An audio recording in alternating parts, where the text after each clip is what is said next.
My name is Darren Hupke, and this is Pixels and Polygons, part of the Soundstone Network.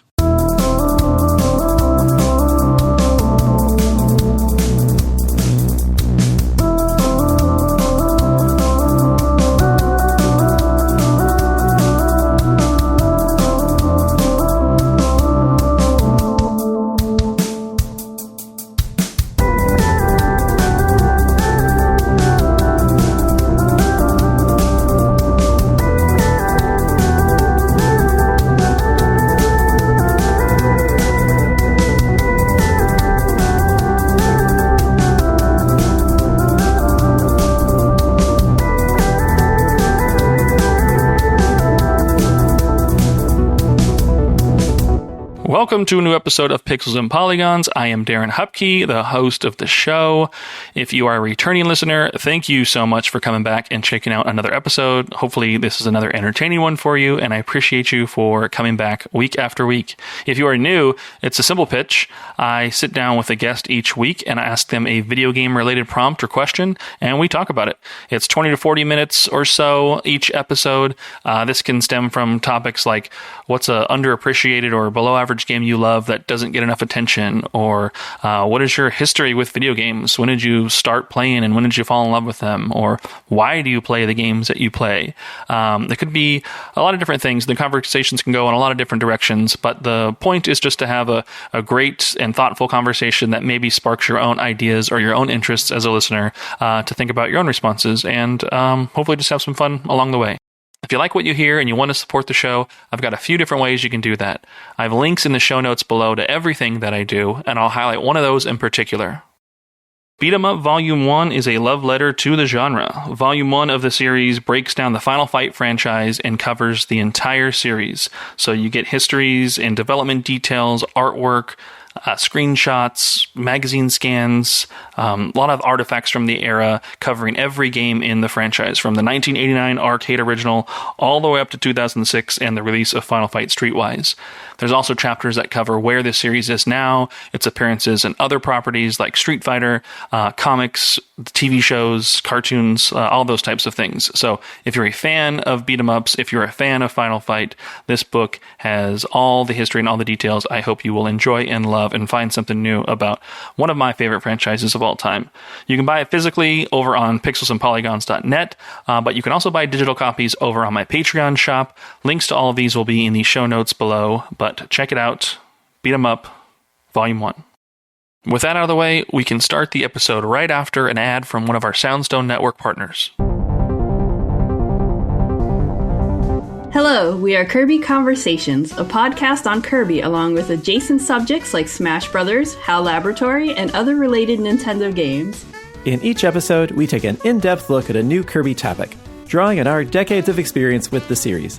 I'm Sean Douglas. I'm a writer and podcaster with a background in video game and theater journalism. And I'm Gigi, the editor-in-chief of Kirby and a big Kirby fan from Brazil. I translate Kirby interviews from Japanese to English and research a bunch of obscure Kirby media. And I'm Bridget, a longtime fan, commentator, fan artist, and Kirby collector. Join us for a mix of commentary and original reporting, deep dives into Kirby history, interviews with industry professionals, and more, as together we explore all things Kirby and HAL Laboratory. We're a proud part of the Soundstone Podcast Network, and you can find Kirby Conversations on Apple, Spotify, or wherever you listen to podcasts.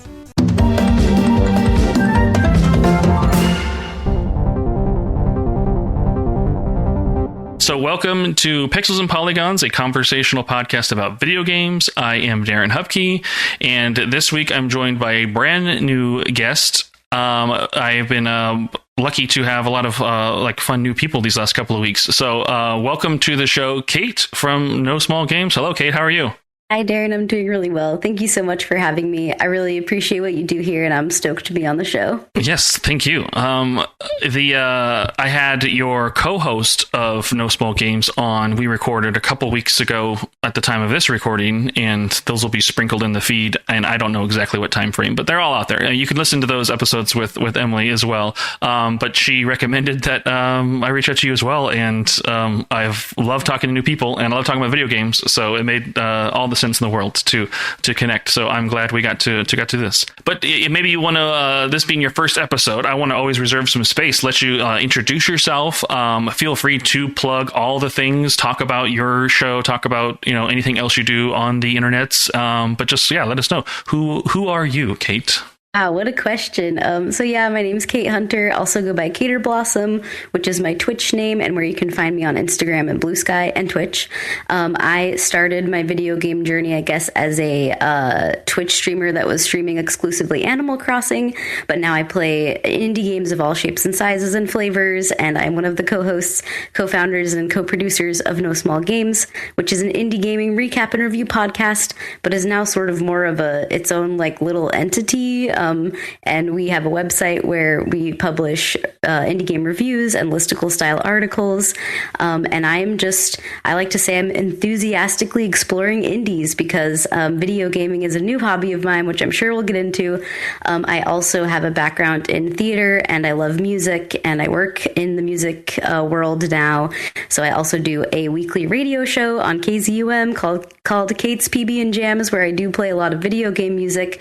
And I often find that I find myself engaging with games via music first. So I think that's hopefully enough about me. And that's, and I'm just, like I said, happy to be here. PB and Jams is fun. Thanks. The streaming side of it, you said you started with Animal Crossing. Was that during peak Animal Crossing, COVID, we're all at home? Was that same window of time that you started, or was it before or after that? Yes, you're exactly right. So when I was, so when the pandemic hit, I had just lost both of my jobs because I was working in the restaurant industry and also in the theater industry as a freelance sound designer and stage manager. I was actually working on a show at the time that closed down. And so all of a sudden I, didn't have any of my jobs because both industries really rely on people being together in person. So around that time, I was gifted a Switch and I started playing Animal Crossing. I started playing Pokemon Let's Go Pikachu. And then I think things kind of just went from there because I really enjoyed my time with these titles, as many of us did at this time. Animal Crossing just came out at the most perfect time for so many of us. And I think we did see a lot of people gravitating towards gaming at this time because of both, lockdown, but also Animal Crossing. And Twitch was a place where people, where a few of my friends would get together, and that was our social time during the pandemic was, we're going to go to this person's stream and this is where we'll hang out. So I didn't even know what Twitch was until this happened. So it's very strange looking back now because it's 2026, which is a wild concept. But it kind of all started because I did not have anything to do and I needed something to do. I mean, now 6 years. I mean, that's in gaming time. That's, it's significant that. And you've come and gone. You've seen probably a bunch of things and learned to discover dozens and dozens and dozens of amazing, great games and everything. So, it does feel like maybe it wasn't that long ago. It also, there's new games every day, especially if you're playing indies and everything. There's no rhyme or reason on when one will drop just randomly in Steam or somewhere along the lines. And plenty to do. How long the podcast has been going for a couple years now, right? Yeah, we just entered our 4th year. We just had our a 3rd year anniversary. So it's just funny because I actually met Emily through Twitch and playing Animal Crossing. We were both Animal Crossing streamers. So we started our podcast without even having met each other in person before. And then it's really turned into something that is so special and means a lot to me. And I always felt very welcome in Emily's streaming space. There was something about her where I just felt really safe and welcome there as a newer gamer. And so that kind of just I guess snowballed into our friendship and our relationship. And then us deciding to, launch No Small Games. And looking back, it's kind of wild that we've been doing it this long because after our first episode, I had so much fun, but I was I wonder how long we're going to keep this up. And we just have a real excitement and passion for indie games, but also love to support each other and each other's new ideas. So it feels like a very safe and fun collaboration and partnership. And I feel very lucky to be a part of it. That's cool. And last question then. I mean, we'll convert this from an interview into a standard episode here very shortly. But when did the website idea, like the actual, like beyond the podcast, but now like the grown space of it being like more than just the podcast? Like when did that start? When did you all first kick that idea around and launch the website? That's a great question. I wish I knew the exact date of when we launched our website, but Emily has a background and works in web development, and I have a background in sound design for theater, so it's just a very complementary relationship. I edit all of our Indie Game Roundup episodes, and Emily totally manages the website on her own. She uploads everything there. I'm a contributor, and we have other contributors to the website, but at the end of the day, that is her amazing work that really deserves to be celebrated. She's poured a lot of passion into the No Small Games website, and I think it really speaks for itself. So I hope folks will go check it out. I want to say it was like, maybe it was we had the website when we launched the podcast, but then I think we started adding more and more reviews and articles as the years went by. And I think the first ever article that she put up there that she wrote and published was like 5 indie games to play if you like Spiritfarer. So that was kind of where it all started. I want to say that was maybe in 2023. Oh, that's so funny. Spiritfarer is a game that my wife bought, acquired, and began to play all on her own without like me involved at all. Not that I am the one who plays like all the video games, the one who's obsessed with games and everything, and she like has comes and goes, but it's usually something I am playing or doing catches her eye, and then she wants to give it a try and everything. And it was like probably 2 or 3 years ago, but like randomly I saw like the physical edition of it for PS4 like sitting like on our shelf, and I was like, I never bought this game. Where did this game come from? And like she had bought it herself and had been playing it and everything. And that was a game that I was watching her play that I was like, all right, well now I've got to play this. And so I jumped in myself as well, and it became the reverse relationship there. But yeah, that's an odd game for me. But it was really cool. I love that. But yeah, I just assumed the website was probably something that evolved out of it. But it's cool that it launched, with it. But yes, obviously adding the additional content and the writing and more of that has kind of continued to grow over the years. But that's really cool. I'll have the links to your site and the show, the podcast, and everything itself in the show notes below. So anybody who's listening and wants to check it out and see all the stuff that Kate and Emily and everyone else are up to, just click the link. It's very easy. You should not to do that, if that makes sense. Thank you. Yeah. All right. Well, let's get into the main episode itself. So you picked a couple questions. We're going to answer one here, but we want to do an icebreaker first. How do you feel about doing an icebreaker? I love icebreakers. Usually I'm the one that brings the icebreaker to No Small Games, so I'm excited to be on the other side of that today. Oh, cool. Okay. Well, this one I got from, on my Patreon, if you support the show for the $1 a month tier, you can send me a message and a suggestion for an icebreaker question to use. That has been a reward that's been available on my Patreon for probably over a year. I have gotten the first submission for somebody who wanted to share one with me finally. So this is going to be a submission from Sean Douglas. He hosts the Kirby Conversation podcast, and he's on our little podcast network that we have, the Soundstone.network. So thanks to him for sharing this. But the question for you, Kate, what is a new platforming level theme you would want to see, and what unique challenges would a character face in that setting?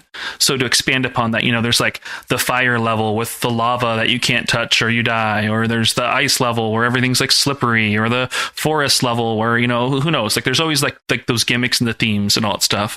What is a platforming level you would want to see or create, or would like to have seen to existence? And what would the gimmick for that level be? This is such a cool question. I feel like I have several things coming to my mind, but I'm not sure if any of them make sense.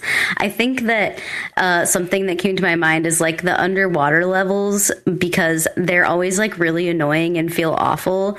But I just finished playing Love Eternal, which is a very difficult precision platformer where the main mechanic is you're flipping gravity to platform. And so I feel like it would be really cool to have like a platforming mechanic like that is very fast and feels like you're you're playing with gravity, but it is underwater. So like the vibes are underwater and it looks like you're underwater. So there could maybe be really cool fish and stuff because I'm really into sea creatures and like fish, but then it doesn't. So it's like all the charm and the looks of an underwater platforming level, but the mechanics and the physics of it are very, very fast. I think that would be fun. Okay. Yeah, that would be kind of neat. Haven't not heard of Love Eternal, and now I want to look that up. I've been doing a quarterly zine. It was a retro game zine that evolved into a slightly bigger format, but the issue that I'm going to be working on next is an entire gravity based issue. So I want to cover like games that have gravity as their mechanic and everything. And so I have a few games that I want to consider and have like in there and all that stuff. But if I can have something else in there, that's cool. I want to look into that and find that. So I should check that out. Please do. It's very cool. And I love platformers. So that was a great question. Something else that came to my mind was like jumping on music notes, and it makes a different sound every time you do that. Like, but that the visual or like UI is actual sheet music. I don't know if that makes any sense. That came to my mind too. But yeah, I also really love zines. So I just went to a bunch of places, but I'm really jazzed about everything you're saying. This is very exciting to me. I like the idea. I am a very music and audio focused person as well too. In a past life, I did go to school for some sound design stuff and wanted to like be in sound design for making video games and everything, but didn't work out, at least not to this point in my life. Who knows what the future holds?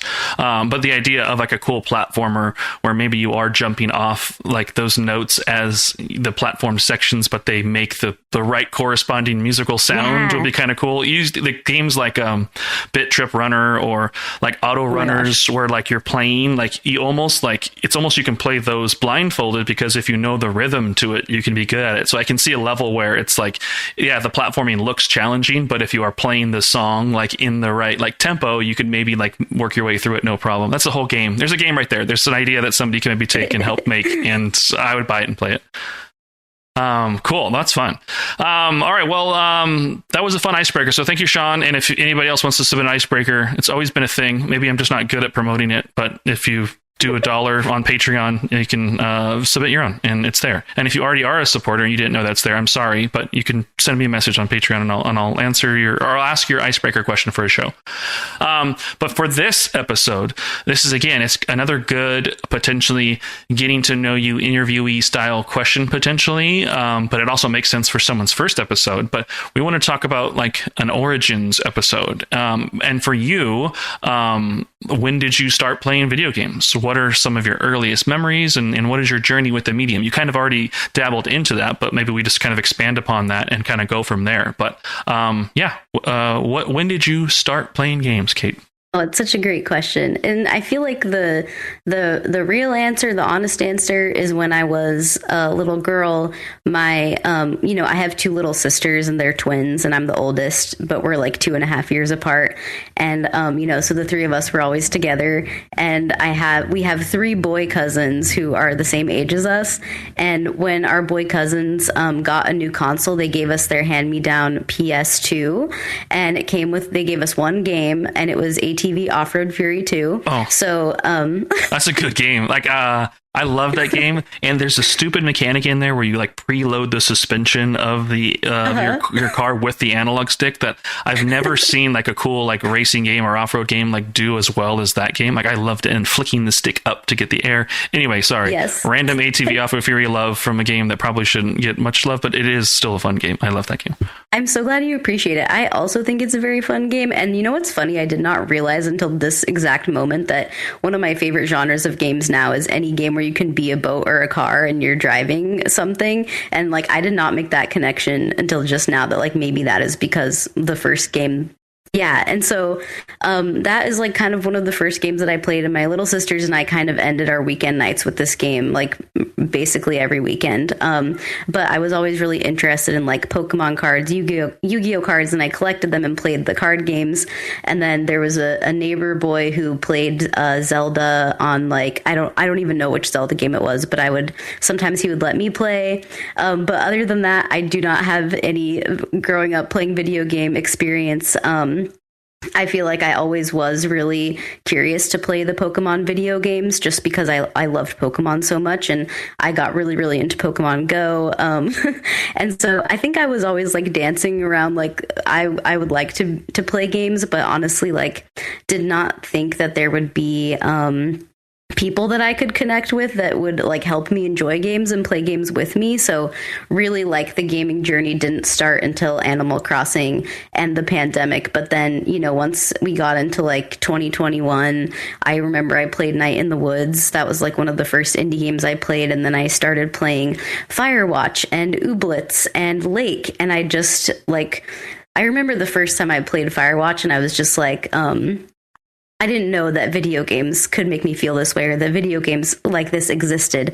I thought that they were all like, you know, shooter games, which are super valid, but I thought most video games were about shooting or they were like Pokemon or Zelda. So to like discover indie games, it just really did feel like, I felt like I was waking up to something and I was able to relate to them in the same way that I relate to experiencing like a play because they have all these different elements of like visual art, music, and like it just seems like another, I guess, artistic medium where you have a lot of different practices of art coming together to tell one big story.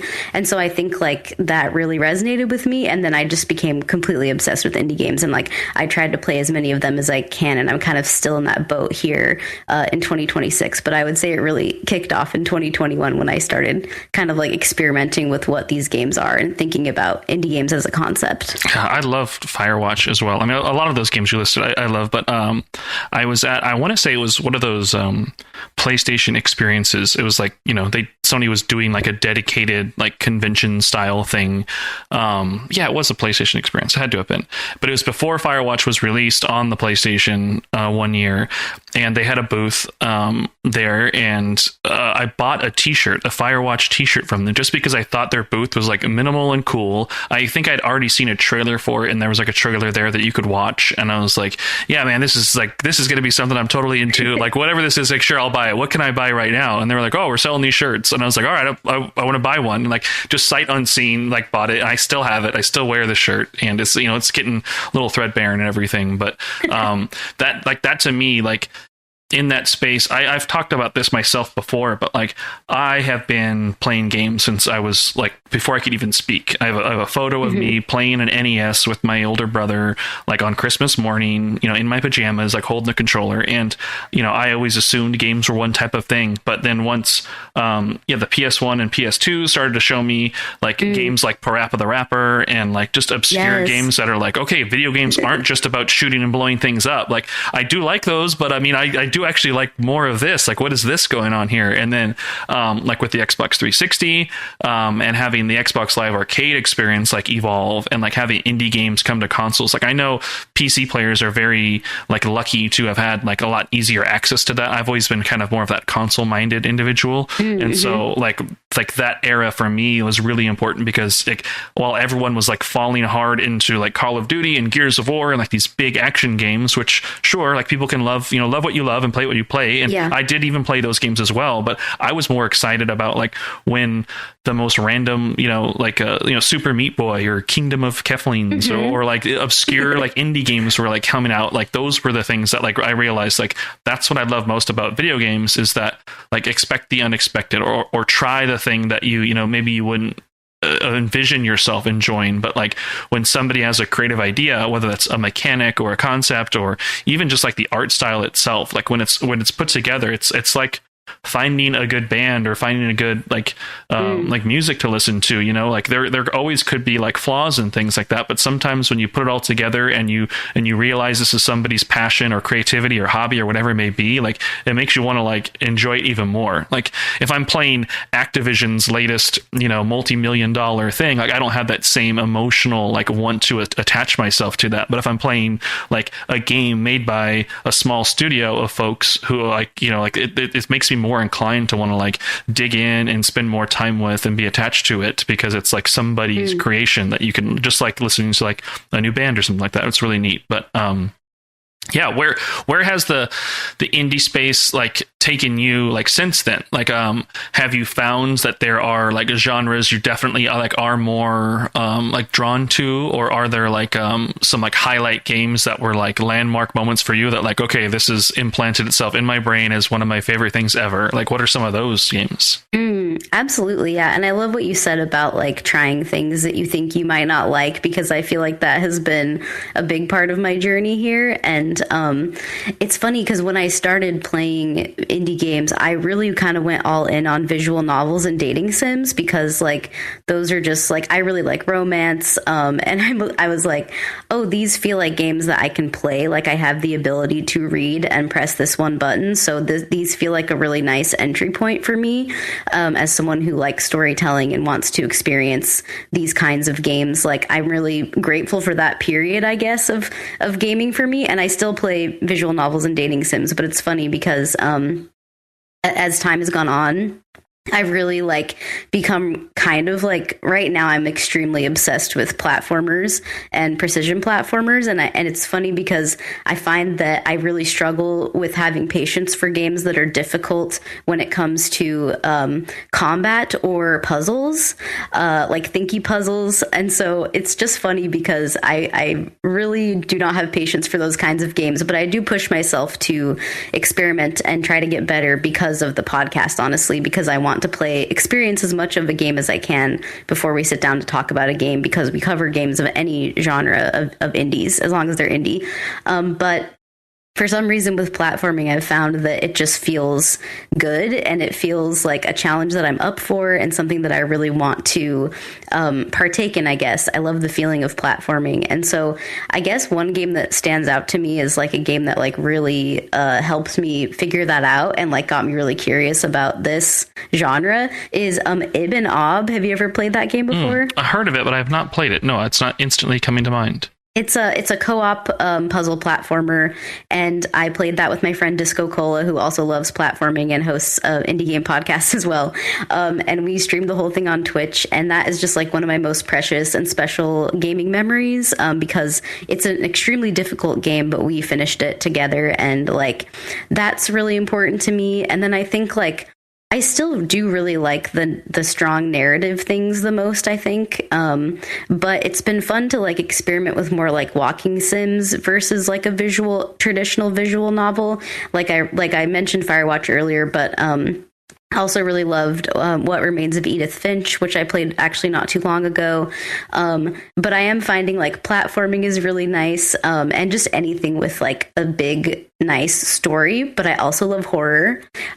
So I'm kind of just in this moment right now where like I'll try anything. And I am finding that I'm playing, even though I still love visual novels and dating sims, I'm playing them a lot less because I'm experimenting with things like Slay the Spire and Vampire Survivors and roguelites. And it's so hard because there's just so much out there, and I just want to experience all of it, but there's not enough time. And then but the podcast is a great way to like really dive deep on a certain game. So we do try really hard to like get a lot of different genres within a season of No Small Games, so that, you know, both of us can try, you know, new indie games, but also older games that maybe neither of us got around to. So I will try anything, but I do find myself gravitating towards anything with platforming in it. Have you played Thomas Was Alone? No, but I've heard really good things. Yeah, it's I loved it. I mean, it's, you know, I guess, you know, at this point, you know, well over 10 years old, probably closer to 20 than 10. But there's, you know, there's platform involved. I would say it's very like light on puzzle. It's not necessarily puzzle, but it's more of like, how am I going to platform my way through this section here? But it's got a really strong narrative for like the very simple visual design of it all. Like you're just shapes, you're like lines and blocks and shapes and everything, but there's a narrator to it all. And it's I love that game. That is a huge recommendation if you're looking for the combination of a narrative experience with platforming without being like overly complicated or complex and everything. It's definitely one worth checking out. Writing it down. What about I guess I have maybe one final question for you around this space, the indie games themselves. Like why is that important for you? Like, why do those stand out to you? Why is that the thing that you have attached yourself to and now have kind of established this entire foundation, you know, of like the site and the podcast and everything, you know, your identity at this point is like really gravitated in towards that area. Why are those games important to you? I think there's a couple of reasons. I think one of the reasons is because I feel that both in my professional life and with what I do with No Small Games, highlighting and supporting artists is like my purpose. And also just like celebrating their work and, you know, being an artist myself, I feel like it's just hard to, it's hard to put yourself out there in this day and age. And when you are an artist now, you are also your own marketing team and you're doing everything yourself, I'm sure, as you know. So it's kind of just like, I feel really compelled to, I guess, be loud about what other people are creating, because I think creating itself is so important. And I also really believe in creating, you know, within constraints or with whatever your resources are.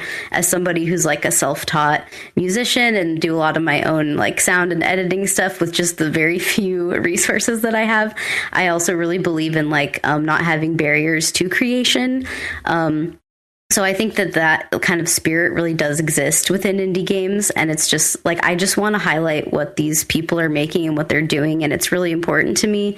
But beyond that, I also want there to be more people like me who get into gaming like later on in their life. And I really want to spread that message as well, because, you know, if you look at games like Florence or Monument Valley, these are games that you can play on mobile that, you know, really all you need to do is tap on the screen. And I just think that more people like, there's a lot of people out there that don't know that there's an indie game out there for them. So I've tried to bring that into my professional world as well, because I work in arts education, and just trying to bring video games into academic spaces, because I think that they should be considered a valid art form to study, just like we study movies and literature, and, you know, visual art. And of course, it's a newer medium, so I understand that, you know, we're not going to get there overnight, but I just like really care about the indie games have changed my life basically, and I've been able to see myself represented in indie games, and I just want other people to have that experience, because it's such a special medium that you don't just watch it, like you are an active participant in it. And I think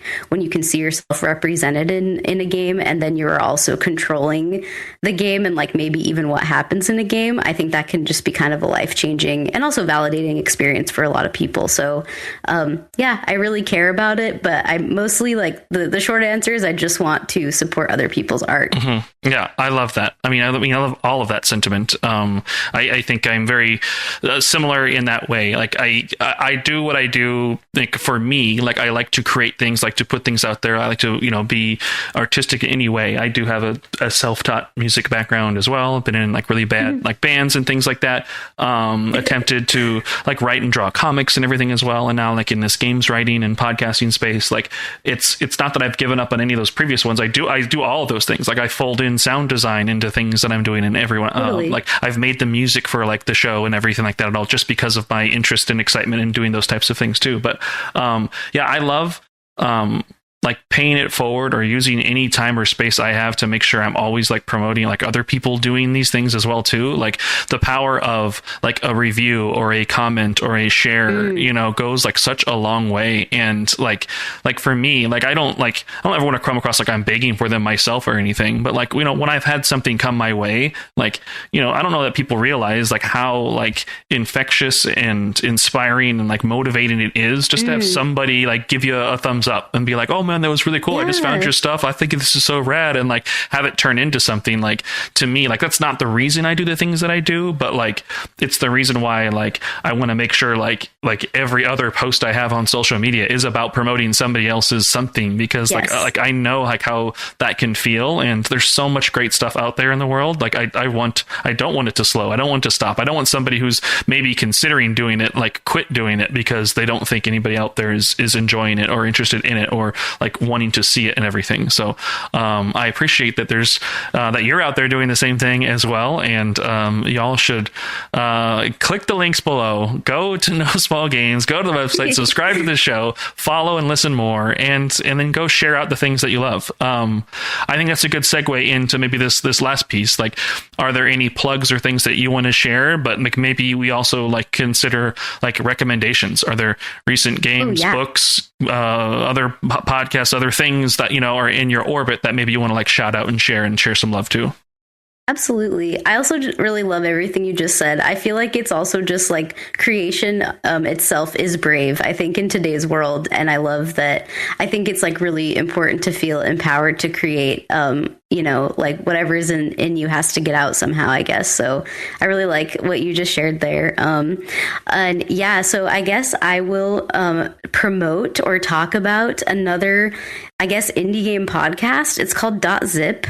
It's fantastic. And I'm a new fan of the show, but I just find myself really resonating with a lot of the hosts of the show. I love the kinds of conversations that they have about games. And it's a video game podcast about big games and small packages, I think is what they say. But yeah, it's hosted by AJ, Robin, Kim, and Chase. And I'm just really loving my time making my way through all of their episodes. And I think any indie game fan would, or just like honestly any gamer would enjoy that show. So I will shout them out for sure. That's fun. Yeah. AJ, I know, pops in and helps support or helps work with the Into the Aether podcast folks. I'm wearing their shirt right now. I noticed that. Yeah. I don't know them or anything at all. That's just me. I think I've probably talked about them quite a few times on this show.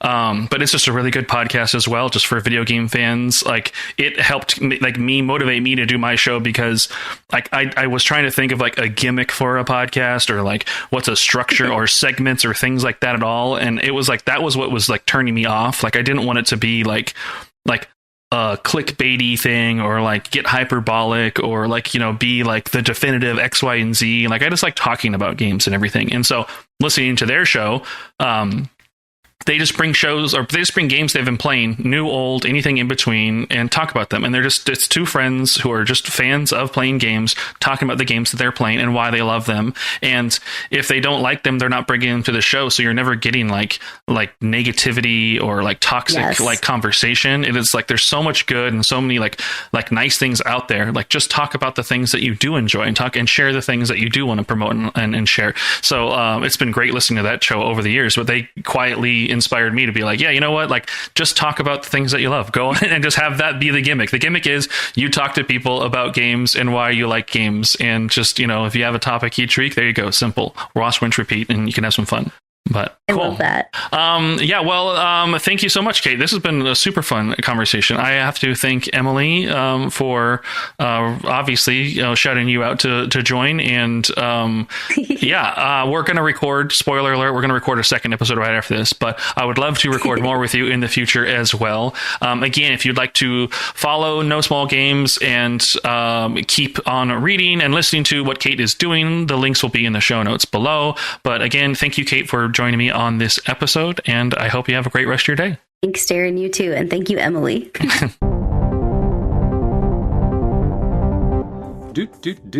Oh, hi. I didn't see you there. I'm Nick McConnell, and you caught me reading the instruction booklet for Street Fighter II in preparation for my weekly stream Instruction Derby, where I take a look at the creative, fun, and sometimes bizarre lost art of video game manuals. Did you know that, according to the manual for Street Fighter II on the Super Nintendo, Ryu was born in 1964, making him 62 years young, canonically? Happy birthday, Ryu. You're looking great. Did you also know that, per the manual for Laser Invasion on the Nintendo, the UN enters a conclave in order to select a new commando? Or did you know that the dancing enemies in Super Castlevania are named Paula Ab Ghul and Fred Askare?